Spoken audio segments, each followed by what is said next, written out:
Bhavasa Ashram Ayodhya YouTube channel subscribe now।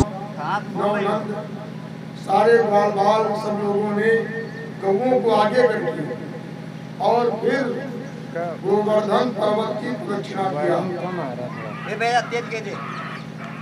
प्रदक्षिणा का उद्देश्य ये था कि गौओं को आगे करके जो प्रदक्षिणा की गई उसका उद्देश्य क्या था, बड़ा पवित्र उद्देश्य। इसलिए वास्तविक जो था एक गोमख था, वो एक था, क्योंकि उसको जो गौओं के द्वारा गौओं को आगे करके जो प्रदक्षिणा की गई उसका अर्थ ये था, ये भूमि गौओं की है, इसमें गौवी चरण करेंगे।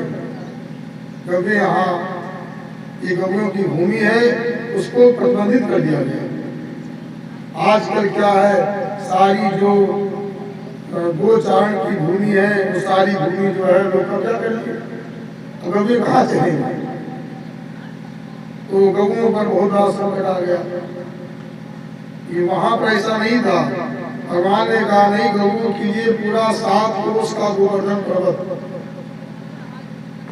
7 कोस उसको पूरा घेर दिया गया गौओं को आगे करके, ताकि ये भूमि जो है गौओं की है, इसमें कोई अपना मकान इत्यादि नहीं बना सकता है, उस पर जो है अतिक्रमण नहीं कर सकता है।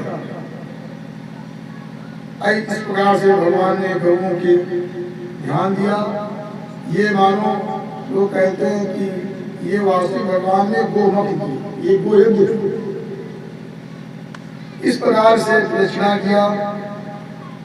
उसके बाद की बात है, क्योंकि भगवान जो है इंद्र के अहंकार को मिटाना चाहते हैं, इसलिए उन्होंने गोमख किया, गोवर्धन की पूजा की, गौओं की पूजा की। और उसके बाद जब इंद्र को ये पता चला, इंद्र बहुत अहंकारी हो गए, तीन समझ रहे थे हमें सर्वे सर्वा, हमारे ऊपर कोई नहीं, इसलिए भगवान ने उनको अहंकार को समाप्त करना चाहा, इसलिए इंद्र की पूजा नहीं हुई। जब इंद्र को ये पता चला, इंद्र क्रोध में आ गया, इतना क्रोध में आए और देवताओं से कहा, देखो जैसे कोई जो है ये बिना आन्वीक्षिकी विद्या के बिना कोई चाहे भवसागर पार हो जाए, उसी प्रकार से मानो ये जो गोप लोग हैं, ये श्री कृष्ण के द्वारा भवसागर पार करना चाहते, कृष्ण के द्वारा, एक बालक के द्वारा। इन गोपों ने बड़ा अपमान किया। आन्वीक्षिकी विद्या होती है आत्मविद्या, आन्वीक्षिकी विद्या जो है आन्वीक्षिकी विद्या अरे आत्मविद्या। कहने का भाव है, इन बात तो सही कह रहे हैं, आदि बात सही है कि जब तक आत्मविद्या का ज्ञान नहीं होगा तब तक कोई इस भवसागर को पार नहीं कर सकता। आत्मज्ञान होना चाहिए। आत्मज्ञान हो जाता है तो व्यक्ति जो है वह सुख दुख से अलग हो जाता है, उसको न कोई सुख में उसको कोई हर्ष नहीं होगा और दुख में कोई परेशानी नहीं होगी उसको। इस प्रकार से जो हर्ष हो वो समाप्त हो जाते हैं और वो भवसागर पार कर जाता है। तो बिना आन्वीक्षिकी विद्या के अर्थात आत्मविद्या के बिना कोई भवसागर पार नहीं कर सकता। उसी प्रकार मेरे बिना, इन्होंने कहा मेरे बिना किसी का कल्याण नहीं हो सकता, मैं जो चाहूं सो कर सकता हूँ, और सबको मिटा दूं और बना दूं, ऐसा इन्होंने कहा। और इतना कहने के बाद श्री कृष्ण के प्रति उन्होंने बहुत कुछ ऐसे शब्दों का प्रयोग किया। इंद्र ने देवताओं से क्या कहा कि वाचालम बालिसम स्तब्ध मध्यम पंडितमानिनम कृष्णम मर्दुपाश्रित्य गोपा में चकुर प्रियम। गोपों ने हमारा अप्रिय किया, इसके बल पर जो बाचाल है, बोलता बहुत है, श्री कृष्ण को कहा बाचाल, बालिश, ये बालिश है, बालक है, स्तब्ध है, अज्ञ मेरा ज्ञानी, अपने को बड़ा जो है पंडित मानता है, विद्वान मानता है, ऐसे जो मनुष्य है, कृष्ण भी तो मनुष्य है, एक जो मरण धर्मा व्यक्ति एक बालक का आश्रय लेकर के, और ये जो गोपों ने हमारा अपमान किया है, ये अच्छा नहीं किया। अब मैं बताता हूं। तो इंद्र ने तो अपनी समझ से आप शब्दों का प्रयोग किया, लेकिन इसके अर्थ दो हो जाते हैं। मैं पहले बता चुका हूं, भगवती सरस्वती जो हैं वो कभी भी माई माने सरस्वती, वो कभी जो है भगवान श्री कृष्ण का अपमान नहीं कर सकते। इसके दो अर्थ हो जाते हैं। तो जो इंद्र ने भगवान को कहा वाचाल, वाचाल में अधिक बोलने वाला, लेकिन दूसरा अर्थ क्या होता है? वाचाल मतलब होता है कि सास योनि, कि जहां से सास उत्पन्न हुई, इसलिए भगवान को वाचाल कहा। ये लिखा है कि निश्वासितम अस्य वेदा, भगवान की निश्वास से ही वेद पैदा हुए, इसलिए भगवान को यहाँ भगवान का नाम कहा गया, वाचाल कहा गया। ये सारी वाणी जो है सब भगवान से ही उत्पन्न हुआ। निश्वासितम अस्य वेदा, जाकी श्वास सहज होती चाहिए, कि जो चारों वेद हैं उनकी श्वास होती है, इसलिए भगवान को यहाँ कहा गया। तो भगवान को 42 वाचाल माने सास योनि, जिनसे सास उत्पन्न हुआ। और दूसरा जो इंद्र ने कहा कि बालिशम, बालिश हमने बालक, तो बालिश का दूसरा अर्थ होता है, एक तो बालिश माने अज्ञानी, यहाँ वो तो अपनी समझ में अज्ञानी कहा है इंद्र ने, लेकिन दूसरा अर्थ क्या होता है कि शिशुवन निरभिमानम, जो एक शिशु की तरह निरभिमान हो, कोई उनको अभिमान नहीं, शिशुवन निरभिमानम दूसरा अर्थ हो गया। तीसरा जो इंद्र ने कहा स्तब्धम, ये स्तब्ध है। तो क्यों ऐसा माने होता है कि जो थोड़ा किसी सामने झुके, उसे कहते हैं स्तब्ध, माने जो विनम्र ना है, उसे कहते हैं स्तब्ध। ये जो है, लेकिन इसका दूसरा अर्थ ये होता है कि भगवान जो है उनसे कोई, भगवान का कोई बंध है ही नहीं, भगवान का पूजनी कोई यही नहीं, वो तो सर्वे सर्वा है, इसलिए अनम्रा में, इसलिए अनम्र है, उनके किसको झुके, सबसे बड़े भगवान है। ये दूसरा अर्थ है। उसके बाद ने कहा अज्ञम, अज्ञानी, श्री कृष्ण को अज्ञानी कहा, लेकिन दूसरा अर्थ क्या हो जाता है? नास्ति गो यस्मात्, जिसके समान कोई ज्ञानी नहीं, अर्थात सर्वज्ञ, भगवान सर्वज्ञ। आगे ये उन्होंने कहा कि पंडित मानिनम, एक अपने को पंडित मानता है, पंडित मानिनम, क्योंकि जो ब्रह्म विद्वान है, जो वेद के ज्ञाता है, वो भगवान को बहुत मानते हैं, इसलिए भगवान पंडित मानिए। तो दो अर्थ होते हैं। इस प्रकार से इंद्र ने श्री कृष्ण के विषय में उनकी अपनी बुद्धि से निंदा किया, लेकिन सरस्वती जी ने श्री कृष्ण की प्रशंसा किया। उसके बाद इंद्र ने आदेश कर दिया,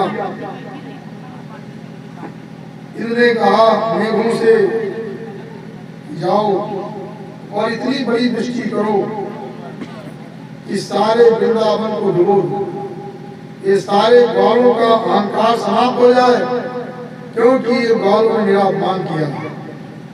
और मैं ऐरावत हाथी पर बैठ करके इस प्रकार से देखूंगा, इस तरह से एक कृष्ण का आश्रय लेने वाले, एक बालक का आश्रय लेने वाले इस तरह से ये कष्ट में पड़ते हैं।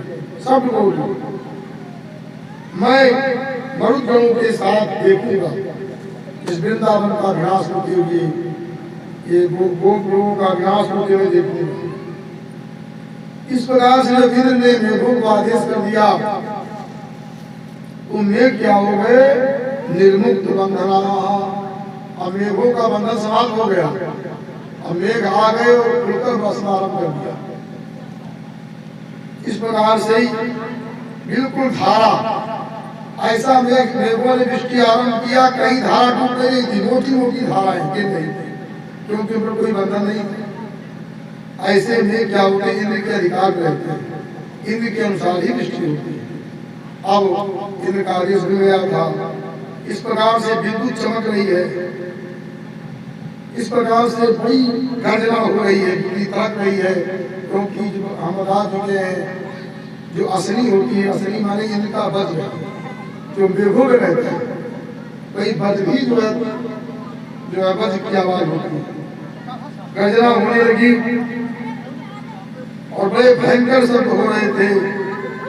इस प्रकार से हाहाकार मच गया और इस प्रकार सारा जल भरना शुरू हो गया। वहां की जब भूमि अदृश्य हो गई, निगाहें जलो जलो गई प्लावमाना भूर ना दिश्यत न तो।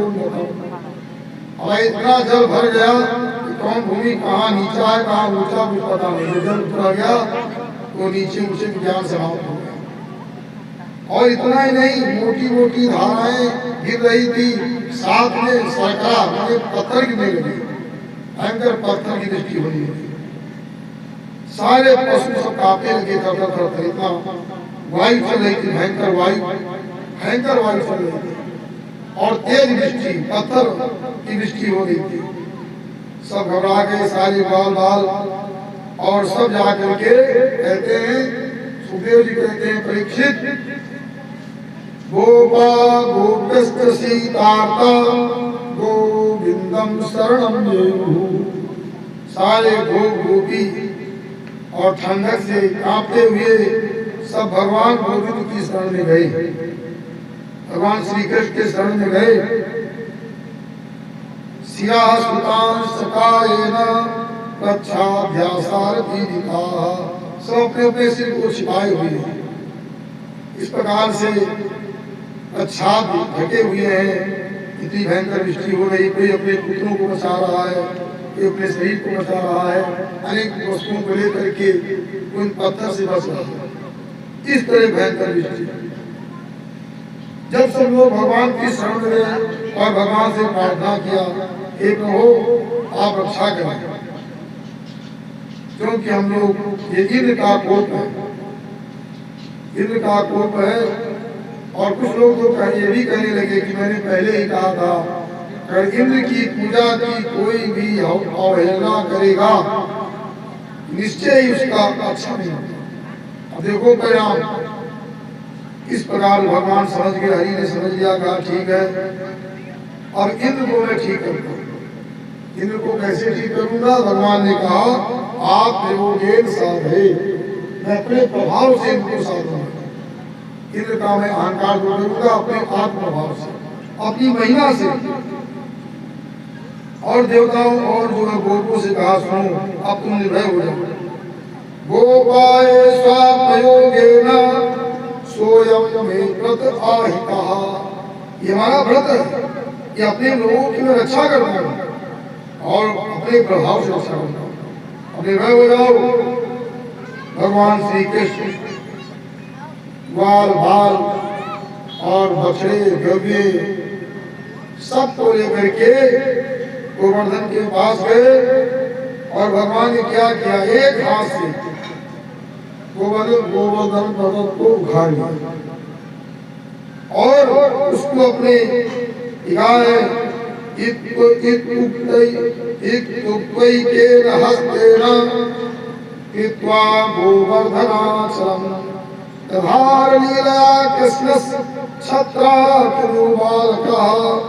जैसे कोई बालक जो मशरूम होता है, मुर्ता कहते हैं लोग, उसको उखाड़ ले हाथ में। उसी पर भगवान ने इतने विशाल पर्वत को अपने हाथ में उठा लिया और वहां नीचे गड्ढा हुआ जहाँ पर्वत को उठाया। इस प्रकार से सबसे कहा सब लोग इसी गड्ढे के अंदर आ जाओ। सब जितने बाल बाल गौवे बछड़े सब उसी जो है गोवर्धन पर्वत के नीचे आ गया। जो गिरगर्भ जो पर्वत उखाड़े जो गड्ढा हुआ उसी में सब लोग आ गए। भगवान उसको रोके हुए इस प्रकार से भगवान ने कहा अब त्रास समाप्त, अपने कोई भय नहीं है, क्योंकि मैंने रोक लिया इस पर्वत को, इसके नीचे आ जाओ। भगवान ने रक्षा किया और इंद्र वृष्टि करते रहे, लेकिन वर्षा का कोई प्रभाव नहीं। सारे ग्वाल बाल कौवे मछुए सब सुरक्षित। 7 दिन तक वृष्टि हुई, भयंकर वृष्टि, कुछ नहीं। और भगवान ने अपने सुदर्शन चक्र को भी लगा दिया कि लाओ इंद्र की जो वृष्टि भयंकर हो गई इसको समाप्त करो। 7 दिन तक भगवान खड़े रहे। इसी प्रकार से कहते हैं कृष्ण योगानुभावंतम ईशानेन्द्रो विस्मितः निस्तंभो भक्त संकल्पः स्वामेघान सन्निवारयतो। कृष्ण के योग का जो अनुभव देखा, प्रभाव देखा, इस प्रकार से इंद्र को बड़ा विस्मय हुआ। एक बालक इतना विशाल पर्वत और 7 दिन तक धारण किया रहा। इंद्र का सारा संकल्प भ्रष्ट हो गया। जो सोचा था कि हम इस वृंदावन को, जो वृंदावन के निवासी हैं, जो ब्रजवासी हैं, उनको हम समाप्त कर देंगे, लेकिन उसमें वो इंद्र सफल नहीं हो पाए। जब नहीं सफल हो पाए, मैं गुरु से कहा वापस हो जाओ, जाओ हो गया, तुम कुछ नहीं कर पाए, वापस हो जाओ। और जो मरुगण थे, वायु देवता कहा जाओ, हो गया काम, सबको वापस कर दिया। फिर विचार किया अब हमको एक गोवर्धन धारी से मिलना पड़ेगा। ये भगवान नारायण है, हमने बालक समझ लिया था, लेकिन वास्तव नारायण है। वो गोवर्धन धरो बनी। इस प्रकार से कहा जाता है दिव्य देवगणा साध्याः सिद्ध गंधर्वचारणाः पुष्पुष्पाः पुष्पवर्षाणि पार्थिवाः। श्री सुखदेव जी कहते राजन, अंतरिक्ष में देवता लोग, साधगण, देवगण, सिद्ध, गंधर्व, चारण, ये सब भगवान पर पुष्प की वृष्टि करते हैं, दिव्य पुष्पों की वृष्टि करते हैं और उनकी प्रार्थना करते हैं, भगवान की स्तुति करते हैं, सब प्रार्थना करते हैं भगवान के इस प्रभाव को देख करके। इतना ही नहीं, शंख का देवताओं ने अंतरिक्ष में शंखनाद किया, शंख बजाया, नगाड़े बजे, और इस प्रकार से बड़े बड़े जो कुंभरू प्रमुख जो गंधर्व थे, उन्होंने व्याख्यान किया, गा करके भगवान श्री कृष्ण की स्तुति की, उनके प्रभाव को लेकर। इस प्रकार से ये सबको बड़ा आश्चर्य हुआ। लोगों ने नंद बाबा से भी पूछा कि आपका बालक कैसे माना जाए, ये आपके बालक कैसे हो सकता है, इतना बड़ा प्रभाव इसका। नंद बाबा ने कहा देखो, अगर हमारी बात पर विश्वास ना हो तो गर्गाचार्य जी ने जो कुंडली बनाई उसको देखो। गर्गाचार्य जी ने कहा था कि तस्मात् नंद कुमारोऽयं नारायण समो गुणैः श्रिया कीर्त्यानुभावेन तत् कर्मसु न विस्मयः। गर्गाचार्य जी ने कहा था, उनकी उक्ति है कि हे नंद, तुम्हारा ये बालक नारायण के समान गुण वाला होगा। उनकी वाणी मिथ्या नहीं हो सकती। और ये जो है इसके ऐसे ऐसे कर्म करेगा, कभी विस्मय मत कीजिएगा, ये अद्भुत है, ये विस्मय, इसके सारे कर्म ही विस्मय होंगे। इसके बाद इंद्र ने समय जब एकांत देखा, भगवान श्री कृष्ण के पास गए, उनके चरणों में प्रणाम किया, क्षमा याचना किया, मुझे क्षमा कर दो, मैं हमारे अंदर अहंकार आ गया था कि मैं ही ईश्वर हूँ, परमेश्वर मैं ही, ऐसा अहंकार आ गया था, अब मुझे क्षमा करो। भगवान ने कहा तुम्हें मैंने पहले ही क्षमा कर दिया, क्योंकि तुमने ऐसा कार्य किया, एक अच्छा कार्य भी किया। कम से कम सारे ग्वाल बाल, गौवे, बछड़े, हम सब इकट्ठा हो गए, ऐसा अवसर नहीं मिलता है। अगर ये वृष्टि नहीं होती तो हम सब लोग इकट्ठा नहीं होते। ये काम अच्छा भी है, कोई बात नहीं, भगवान ने क्षमा कर दिया। और इंद्र प्रसन्न होकर के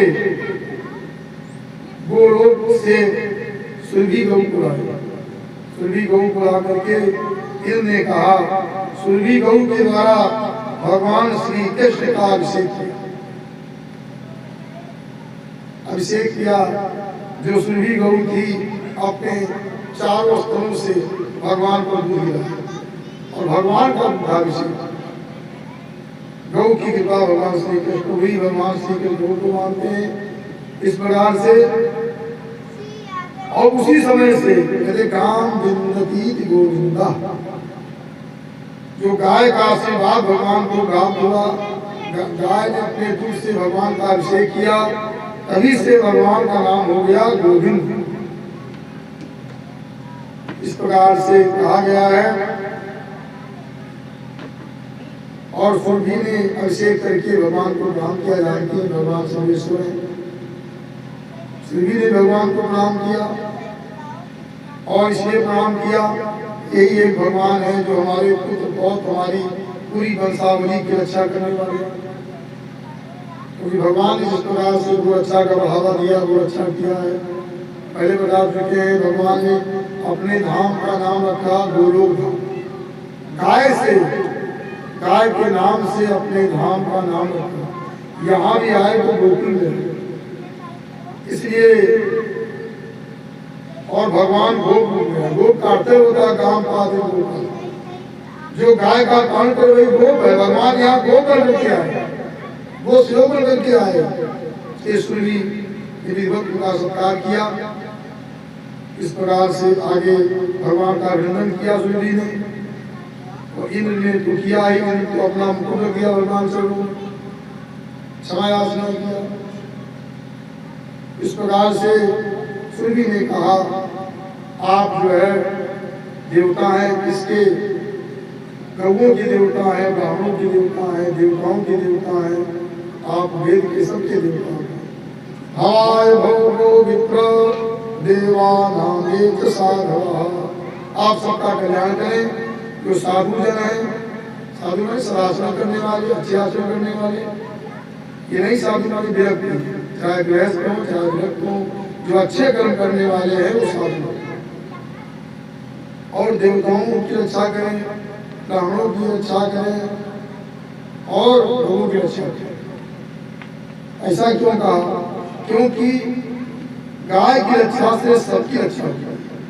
क्यों? गाय के जो 5 जो विकार होते हैं, गोदुग्ध, गोदधि, गोदुग्ध, गोघृत और गोबर गोमूत्र, ये 5 के बिना कोई यज्ञ संपन्न नहीं होगा। जब यज्ञ संपन्न होगा तभी चारों वर्णों की सबकी रक्षा होगी। यहाँ ये भाव नहीं, यहाँ चारों वर्णों की रक्षा करना किया, सबकी रक्षा की है। लेकिन बिना गाय के कोई भी यज्ञ संपन्न नहीं हो सकता। गोबर जरूरत पड़ेगी, गोमूत्र की आवश्यकता पड़ेगी, गोदूध की, गोदही की, इसके बिना कोई यज्ञ संपन्न नहीं हो सकता। इसलिए कहा गया है कि आप सुरभि कहती गौ की रक्षा करें। और विप्रों की, क्योंकि ब्राह्मण लोग कराएंगे, हमको चारण करेंगे, ब्राह्मणों की कैसे होगा। और देवताओं की इसमें पूजा होती है। इस प्रकार से आप सबकी रक्षा करें। इंद्रम नस्त्वाभिषेक्ष्यामो ब्राह्मणानुदितावयम्, और ब्राह्मण ब्रह्मा जी ने मुझे भेजा है कि जाओ श्री कृष्ण का अभिषेक करो, और हमारे इंद्र आप हैं। सुरभि गौ ने कहा, लोग के इंद्र तो ये है इंद्र है, हमारे इंद्र आप हैं, हमारे सब कुछ आप हैं, मैं तो आपको अपना इंद्र मानती हूँ। इस प्रकार से सुरभि जो है भगवान श्री कृष्ण की अनुमति लेकर के, और लिखा है आकाश गंगा के द्वारा ऐरावत जो हाथी है इंद्र ने उसके द्वारा जो है अभिषेक करवाया भगवान श्री कृष्ण।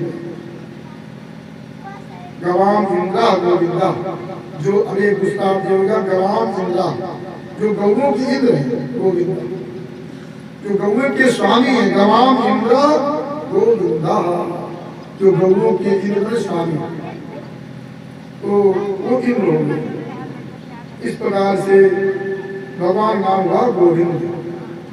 ऐरावत के सूर्य के द्वारा भगवान श्री कृष्ण का अभिषेक हुआ। सूर्य ने अपने चारों स्तनों का अभिषेक किया। इस प्रकार से भगवान का सम्मान हुआ और भगवान की अनुमति लेकर के सूर्य अपने धाम को चली गई। इस प्रकार से बड़ी भगवान की बड़ी दिव्य लीलाएं हैं।